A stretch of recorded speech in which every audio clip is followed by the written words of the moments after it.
हर कोई हमारे ओआरओपी पे जलने लगा है। 8वां वेतन आयोग पे भी पहले तो ओआरओपी से सबको मिर्ची लग रही थी, अब 8वें वेतन आयोग को मिर्ची लग गई कि भाई सैनिकों के लिए तो उन्होंने क्लियर कर दिया कि 8वां वेतन मिलेगा, चाहे वो 1 जनवरी 2026 से पहले आए चाहे बाद में। 24 घंटे की नौकरी, आपकी तरह 8 घंटे ना चाय पकौड़े खा के और बीवी बच्चों के साथ सोते नहीं है। साल में एक बार छुट्टी मिलती, बचती रहती, जान भी जाती है और उन्हें कोई दे रहा है, एहसान नहीं कर रहा है। यदि उसको चाहिए तो आप भी बॉर्डर पर चले जाइए, ओआरओपी भी लीजिए, एमएसपी भी लीजिए और बिल्कुल कफन में आपको तिरंगा भी मिल कि सैनिकों को क्या मिलता है, सैनिक जान गंवाने के एवज में क्या मिलता है। शर्म आनी चाहिए कि आज सैनिकों की ओआरओपी सबको चाहिए, एमएसपी सबको चाहिए, 8वां वेतन चाहिए, कईयों को मिल जाएगी। अब बड़ा धमाका करना होगा, बड़ी मुहिम करनी होगी, बड़ा विजन रखना होगा, बड़ी सोच रखनी होगी। जहन दोस्तों, कल दिल्ली में सैनिकों ने मीटिंग किया कि आखिर हम सरकार से अपनी मांगों को मनवाने के लिए क्या करें, और उसमें थे वॉइस ऑफ एक्सप्रेशन के वीर बहादुर सिंह जी, सबका सैनिक संघर्ष पठानकोट अलग, उनके जनप्रतिनिधि इकट्ठे हुए।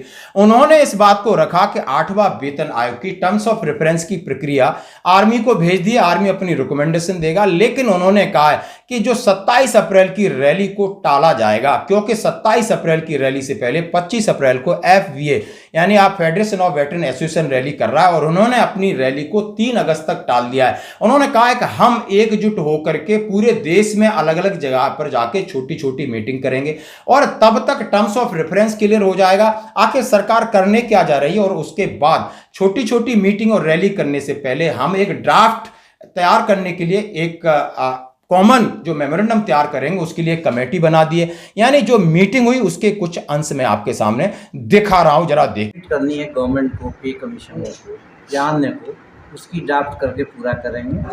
हम यहाँ पर पहुंचे हैं जो 9 मार्च को मीटिंग हुआ था, ताकि वो टीम हमारी मांगों के ऊपर गंभीरता पूर्वक विचार करके टेक्निकली उस चीज को आगे बढ़ाए। इससे पहले मैं आपको बताना चाहता हूं, एक सैनिक को, एक फौजी विक्रांत गुर्जर को गोली मार दी गई। बड़े दुख की बात है, जम्मू में बंदा पोस्टेड है।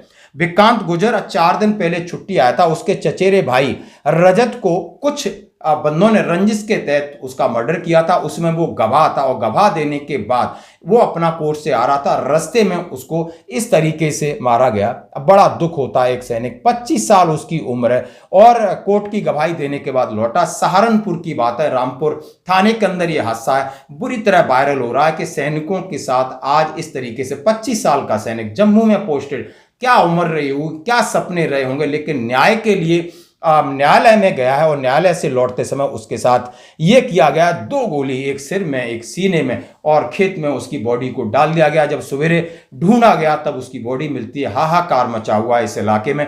तो दोस्तों आइए बात करते हैं उन सैनिकों की जो आज अपने हक के लिए, चाहे उनके आर्थिक मुद्दे हों, 8वें वेतन आयोग जैसा कि 7वें वेतन आयोग में सबसे बड़ा 2.57 एक खलनायक फैक्टर था।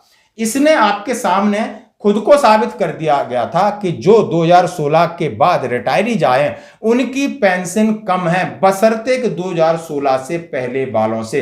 आपने ये देखा होगा, आप लेस नायक हैं देखा होगा, नायक हैं, जेसीयू ने तो भर भर के देखा होगा। ऑनरी की तो बाट लगी थी, ऑनरी वाले तो जानते हैं कि लेफ्टिनेंट 35,000 और कैप्टन 38,000 समथिंग है, और जबकि पुराने वाले आपको 41 और 43 ले रहे थे, अब तो 44 के आसपास ले रहे हैं। समझ लिया। अब इन मांगों को लेकर इन लोगों ने कहा है कि क्यों बीच में अभी 25 अप्रैल को एफबीए कर रहा है, उसके बाद गेहूं की कटाई है, गर्मी है, तमाम ऐसे कमिटमेंट हैं, और हम व्यापक रूप से पूरे देश में जागरण अभियान हर जगह जा जा करके अपनी बात रखेंगे, लोगों को समझाने की कोशिश करेंगे कि 3 अगस्त को बहुत बड़ा दिन होना चाहिए। अब जंतर मंतर नहीं, रामलीला का मैदान भी कम पड़ना चाहिए इतनी संख्या में, तभी सरकार हमारी सुनेगी। यदि हम छोटे मोटे प्रयोग तो हमने करके देख लिए, छोटे मोटे आंदोलन, पैदल मार्च, सब कुछ करके देख लिया, सरकार की कान पर जुए तक नहीं रहेंगी है। ड्राफ्ट सबमिट करनी है गवर्नमेंट को, पे कमीशन को, जानने को, उसकी ड्राफ्ट करके पूरा करेंगे। इनकी बैठकें भी 1 महीने बाद करेंगे, तब तक ये अपना ड्राफ्ट तैयार कर लेंगे। अगली मीटिंग आप कब रखना चाहेंगे? दूसरी जो बात हुई है, ये हुई है कि हमारी प्रस्तावित रैली 27 अप्रैल को थी, लेकिन अभी जो पूर्व सैनिक हैं ये गेहूं की कटाई में लगे, ये मई तक चलेगा। इसके बाद और ना ही हमारे रक्षा मंत्री बिल्कुल सुनते हैं। उनके पास जाके ज्ञापन देने के बाद भी एक्शन नहीं होता है, तो आप सुन सकते हो इतनी दूर से हमारी बात उनके कान में नहीं जाएगी। अब बड़ा धमाका करना होगा, बड़ी मुहिम करनी होगी, बड़ा विजन रखना होगा, बड़ी सोच रखनी होगी, और इसी के लिए उन्होंने बिगुल फूका कि नहीं, पहले पूरी मेहनत करेंगे, ड्राफ्ट तैयार करेंगे और 3 अगस्त को बहुत बड़ा धमाका करेंगे और सभी सैनिकों को जगाएंगे उनके अपने हक के लिए। यानी 8वां वेतन आयोग हो, हर कोई हमारे ओआरओपी पे जलने लगा है। 8वां वेतन आयोग पे भी पहले तो ओआरओपी से सबको मिर्ची लग रही थी, अब 8वें वेतन आयोग को मिर्ची लग गई। पता है दोस्तों क्यों?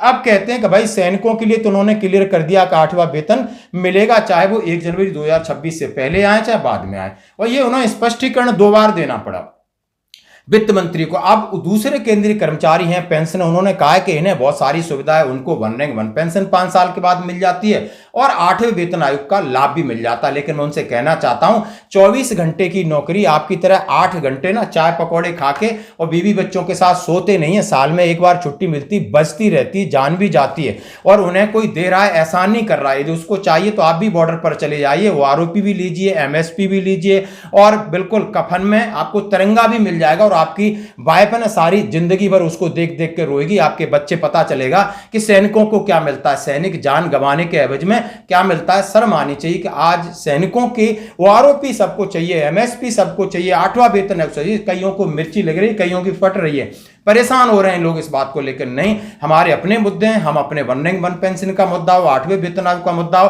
क्योंकि हमें जो भी देते हैं हम अपनी जान की कीमत पर लेते हैं। कोई एहसान नहीं कर रहा है, ये हमारा हक है, इसके लिए हम बुलंद होकर के अपना हक लेंगे। धन्यवाद। बाद भीषण गर्मी और हीट स्ट्रोक का पूर्वानुमान है जी, जो मौसम विभाग ने एडवांस में बताई है।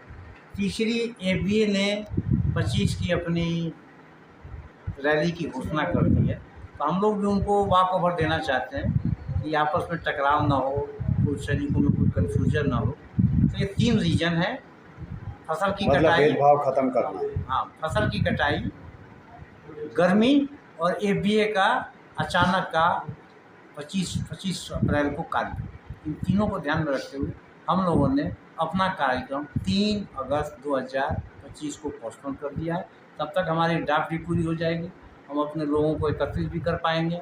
इसी बीच हम लोग देश के कोने कोने में जाएंगे, या छोटी छोटी इवेंट्स के द्वारा पूर्व सैनिकों को जागरूक करेंगे, या आंदोलन के लिए उनको तैयार करेंगे। धन्यवाद। आप में कोई विचार सर?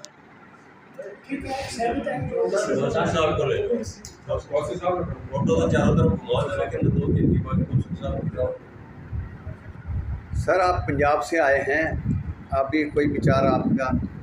हाँ जी, आज हम यहाँ पर पहुँचे हैं। जो 9 मार्च को मीटिंग हुआ था उसमें जो भी साझा तौर से एक प्रोग्राम लिखा गया था जो 27 अप्रैल को की रैली होगी, और आज की मीटिंग में सर्वसम्मति से ये फैसला लिया गया है। हम पंजाब से आए हैं, हमारा जो ज्वाइंट एक्शन कमेटी के प्रधान साहब रंधावा साहब भी आए हैं, टीम से रंधावा, और पठानकोट से भी आए हैं, और मैं पूरा साबका सैनिक की तरफ से, संघर्ष कमेटी की तरफ से, और अलायंस जथेबंदियों की तरफ से, और अपना पंजाब की और जो दूसरे स्टेटों की भी हमारे साथ अलायंस जथेबंदियाँ ने, जिमें Kerala, Tamil Nadu side, south side से भी। और आज हमने ये फैसला लिया कि संघर्ष की तरफ से, हाँ, साबका की तरफ से और अलायंस की तरफ से आज हमने जो फैसला लिया, जैसे कि अपने वीर बहादुर जी ने बताया है कि कुछ कारणों करके जो है मीटिंग जी रैली 27 अप्रैल की उसको पोस्टपोन किया गया है। जिमें कि गर्मी का प्रकोप है, उसके बाद धान की गेहूँ की कटाई का है, और तीसरा जो जैसे कि FPA ने, जबकि 9 मार्च वाली रैली में हमें FPA का भी डेलीगेट आया था, लेकिन उन्होंने अपना प्रोग्राम बाद में अलग जो 25 अप्रैल का दिया है।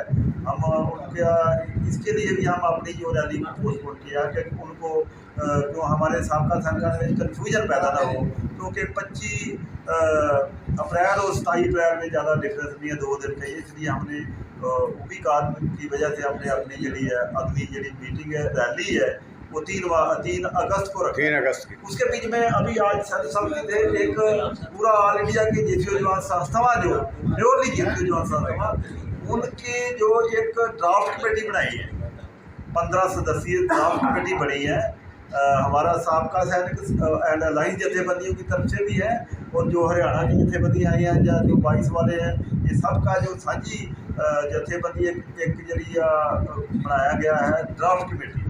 वो ड्राफ्ट कमेटी जरा वा उनको 1 महीने का टाइम दिया गया कि 1 महीने के बीच में अपना आपस में डिस्कस करके या फिर दोबारा एक फिजिकल मीटिंग करके वो ड्राफ्ट को जो भी फाइनल किया जाएगा, और उसके बाद जो 3 अगस्त बनेंगे, हाँ, उसमें जो फाइनल करके एक मेमोरेंडम तैयार किया जाएगा। उसके बाद जो 3 अगस्त को हम रैली कर जा रहे हैं, उसके वो जो रैली के दौरान जो मेमोरेंडम में जो हमारी मांग है, या पे कमीशन को देना है, या सरकार को देना है, PMO भी देना है, राष्ट्रपति को देना है, या डिफेंस मिनिस्ट्री को देना है, उस रैली में जो रैली करके एक बहुत बड़ा इकट्ठ करके सरकार को ये हम बताया जाएगा कि हम साबका सैनिक JCO जवान संस्था एक प्लेटफॉर्म पे आ गई हैं अपने हकीम गवाह पे। बस ये हम अपना साबका सैनिकों को अपील करते हैं। जो जथेबंदियाँ अभी हमारा इस साझा जो जॉइंट एक्शन कमेटी बनी है, जो जथेबंदियाँ अभी तक नहीं भी आई हैं, उनको भी हम अपील करते हैं कि आओ हम एक साथ मिलके एक प्लेटफार्म पर आओ। JCO जवानों के लिए अगला संघर्ष का जो भी रूपरेखा बन रही है उसमें शामिल होने की हम अपील करते हैं। धन्यवाद सर। आप कुछ बोलेंगे सर? हम जो भी बुलवाएंगे। धन्यवाद सर। नमस्कार सर। बोलिए क्या सर आप भी बताइए कुछ, ये मीटिंग जो आज हुई है, जैसे साहब ने बताया कि 3 अगस्त को दोबारा मीटिंग होगी और उसके आधार पर ही आगे की कार्रवाई होगी, मेमोरेंडम दिया जाए। आज जो हमने मीटिंग की है वो एक टीम बनाई है, ताकि वो टीम हमारी मांगों के ऊपर गंभीरतापूर्वक विचार करके टेक्निकली उस चीज़ को आगे बढ़ाए, ताकि वो हमारा वेटेज बढ़े। उसके बाद हमने जो है, क्योंकि हमने देखा कि हमारे संगठन में FVA हमने एक बार बनाया था, लेकिन वो FVA ने सैनिक संगठन के लिए कोई काम नहीं किया, और उसके बाद हम उससे एक किस्म से बहुत एक किस्म से काफ़ी हमारे मोरल डाउन हुआ है। FVA ने जो काम किया है उससे काफ़ी मोरल डाउन हुआ। काफ़ी FVA बनाने के बाद धीरे धीरे आप देखेंगे हमारा संगठन जो था जंतर मंतर का, वो बर्बाद होता चला गया, लास्ट में बिल्कुल बर्बाद हो गए। तो उसके लिए FVA जिम्मेदार है, और ख़ास तौर से अर्जुन सिंह राठौर जिम्मेदार है, जिनको चेयरमैन बनाया था, और उन्होंने इस चीज़ में कोई कार्रवाई नहीं की। ठीक है। आप हम उस संगठन को अपने, क्योंकि हमारा अगला पे कमीशन की सरकार ने घोषणा कर दी है, और उस पे कमीशन में हमने 1 रैंक 1 पेंशन की जो हमारी मांगे हैं जो बची हुई हैं, उनको हम रखने के लिए एक कमेटी बनाई है, और ये सभी संगठन मिलके जो है इसको